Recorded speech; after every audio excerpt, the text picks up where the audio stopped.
traffic all the time. This is your house right here, and these 3 trees are literally against the house. Yes, they're literally probably 8 inches against the house. Okay, so what trees are these, and what's your thought on that? Okay, so my thought on that is a couple things. So if you keep the size restricted on them, which I'm going to because I want to keep these about the size or the height of the awning. Okay. Okay, so keeping them in that size is keeping about the same size as the ones that are directly across from them. The root system isn't going to get too aggressive, and it's the way that I plant them. So I plant these below grade. Okay. So I noticed in that They are about a foot below your foundation. Yes, they're about a foot below the foundation. So I dig down, find the foundation, and then I plant the crown of the tree so that it is lower than the foundational line. Then, by having the nice soil in there, the nice compost, and the nice smooth mix, I'm able to water a lot more. So now the water is able to flush deep. Now the channels of the roots and the earthworms are now going to follow that same exact system wherever they go, and they're going to go underneath and lie underneath the tree. It's been done for thousands of years. If you look at espaliers, if you look at the espaliers of old figs, they put them closer than this even. I mean, they're literally touching the wall. As long as the soil is healthy, the tree's going to be healthy. As long as the soil's healthy. So you run into problems when the roots start coming up from the soil looking for something. So they're not happy. So they don't have food, they don't have water. They're looking for something. So they start to come up to the surface and they start to crawl along the actual surface of the ground looking for that nutrition. Then as they start to grow and swell, it swells those roots up, and that's when you start uplifting things and uplifting sidewalks and cracking sidewalks and running over them in the lawn because you're mowing, and there's a big root that runs across because they're searching for more minerals. Because they're searching for minerals and nutrients, and so they're not getting what they want. Makes a lot of sense. So by putting them a little bit deeper and pushing the water nutrients deeper with them, they're going to go underneath the foundation, and I'll never have any issues with these plants. Which tree is this one? Almost looks kind of eucalyptus-like. Yes, so this is a white rose apple, and this is one that has really surprised me in the valley here because, like I said, it looks like a eucalyptus, it grows like a eucalyptus, doesn't mind the cold, doesn't mind the heat. These are the kind of plants that we're after in the valley because we do need a few freebies because we're going to be struggling hard enough with some of these other plants. So to have a freebie like this is a-okay. Same with dates. That's a freebie, Take those as you can. Right. Olive trees, mulberries, stone fruits, peaches, like those are freebies. Maybe a pecan. Pecan tree, yes. Yeah. Those are all ones that we want to start with, and then we get success with people with those as they're eating those. Then we start to get into the more rare things. How about this one back here? This one's got a lot of thorns on it, and Yes. isn't it a certain kind of legume or a bean? Yes, so that's called a guamachil, and it produces a hot pink bean. Almost like an ice cream bean kind of fruit, but smaller. Almost exactly, yes, and it's a little bit tough, a little bit more solid, the meat inside. It's not quite as fluffy as an ice cream bean, but it's very similar, and there's a lot of the leguminous plants that we can actually eat that we also don't focus on here in Arizona. Yeah, for sure. So, I mean, mesquite's a good one. And then back behind this one, in almost full shade, you have this guy, which has beautiful foliage. Yes. And he's actually fruiting right now, or flowering, I should say, on the trunk, which tells me it's a tropical because a lot of tropicals do that. Yes, so he should basically be killed flat because of the cold, but we got a warm year, so he's blooming. This is pretty much my second most favorite fruit. Okay, what is it? Mamey sapote. Yep, Yeah, exactly. I love it a lot. Basically a pumpkin fruit. Tastes like pumpkin pie. Exactly. So those will work here in the valley. They're a little bit more difficult. That's why I've got over here in the dark, basically in the full shade. But I'm sure the house also protects it from the freeze in the winter as well. It does, and being tucked in kind of like a little corner there, that helps it even more. Cool. So yes, so placement is very, very important for these plants. Having them next to the house protects the plants, but the plants also protect the house. So it's always about 78 degrees in there all the time. If it's 122 outside, if it's 58 outside, it's 78 inside because it's been climate controlled, more or less, by having this shell of trees that surround the perimeter. So building the microclimate, taking care of the soil, pruning accordingly. Yep. These are some of your secrets. Yep, all those things, yes. Because you're wanting to get some of your bills down. Like when I started here, my electric bill was about $400 a month, same what everybody else is. Probably mostly because of the air conditioning. Because of the air conditioning. Right. And now I no longer use air conditioning. here. Wow. So now my bills are down to about $75 a month. So I guarantee you rolled that savings into your fruit tree budget, haven't you? Exactly, which now gives me more fruit, you know. Yeah. So it's an exponential gain is what you're getting here. Plus, the more food you can produce, the more your grocery bill goes down, the more your health of your body goes up. Exactly. Okay, Jay, I'm going to open up your gate and let's take the audience actually into your property. All right, sounds good. Because that was just the intro. That was just the intro. That's just the driveway, basically.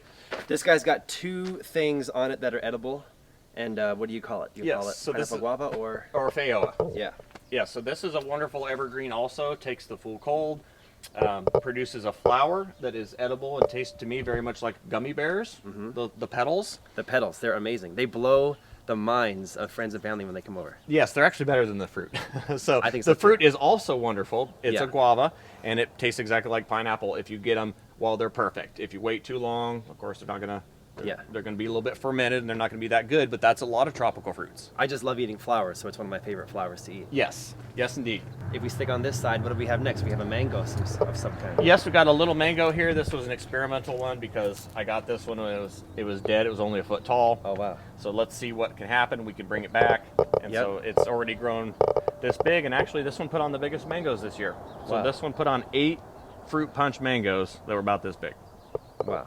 So even a small plant like this can be very, very productive if you can get it through. And folks that aren't gardening or that don't live in tropical places, they don't realize that there are hundreds of varieties of mangoes. Yes, thousands. Maybe thousands. Thousands, So when yeah. you say fruit punch, coconut cream, when you say a Manila, Right. You know, these are all different varieties that taste different, have different textures and qualities. And Yep, shapes, colors, Yeah. texture, flavor, everything's completely different on them. the trees had different growth habits. I used to think all mangoes were the same. A mango is a mango, and that's Yeah. absolutely the furthest from the truth. They're completely Yeah. different fruits, just like citrus. You've got lemons, and you've got limes, and oranges, and it's just the same way with mangoes. Cool. And this fig is one of my favorite ones because you say it produces a ton of fruit. This produces every day of the year. So this one produced last year, 365 days. Every single day of the year, I had at least one fig. So that means that you didn't pull off 400 fruits off it. You pulled off one fruit every day of the year, so it fruited the entire year. It fruited the entire year. It's the only Wow. fruit tree or plant that I've ever gotten that's ever happened with that for me. And what kind of fig is it? This is a cadota. Okay. So this is a lighter colored fig, a white fig, yellow fig, and it's just sweet. It's just pure sugar. That's great. Pure and then sugar. it looks like if we go down the list over here, this fig, you almost have pruned a little bit differently. You've almost kind of raised the trunk canopy up a little bit on this one. Yeah, so this one branches a lot higher because of the house. Yeah. So it needs to backfeed its energy back to the plant. So I wanted to show that you can still plant even like a full sun plant in the full dark.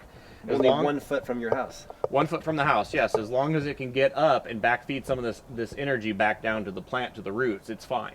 Yeah. So yeah, it canopied nicely up there. Of course, he's going dormant, and the birds are getting the rest of the figs. But What kind of fig is this one? It looks like it's a tiger fig. this is a tiger fig, tiger stripe fig. Yep. Wow, can I try that one? Yeah. You think it's ready? Yeah, might be. Let's try it. I don't know. Maybe I needed another day. I couldn't quite test it before I picked it. Yeah, it's probably a little dry. I definitely know that one right there is probably ready. Would that support me if I got on it? Yeah, I think so. I'm gonna hold my glass. Okay. Okay, I think I can ninja warrior my way up there. I still want to break here. All right, Jay, let's see if I can. Oh yeah, total ninja. I don't know. That one may need another day too. But we can at least eat it on camera and show how the inside of this guy is totally red. You're a total fruit snob though, so I know you would have waited longer for this one, but Yeah, I usually wait till they soften up and they put a little bit of the honey out the eye. That's when I know they're perfect. It's winter. I mean, these shouldn't even be on here. figs are another one of those, like you call it.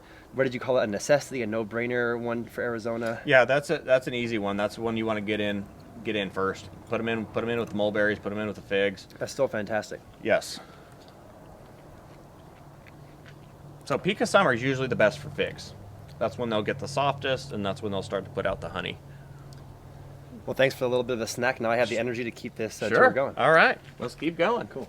This one looks really amazing. What tree is this one right here? He's actually a little bit beat up from the summertime. This is a cinnamon tree, so this will put on. You can actually cut the stems from this and unroll the cambium, and that's your cinnamon sticks that you would get in the store. Exactly.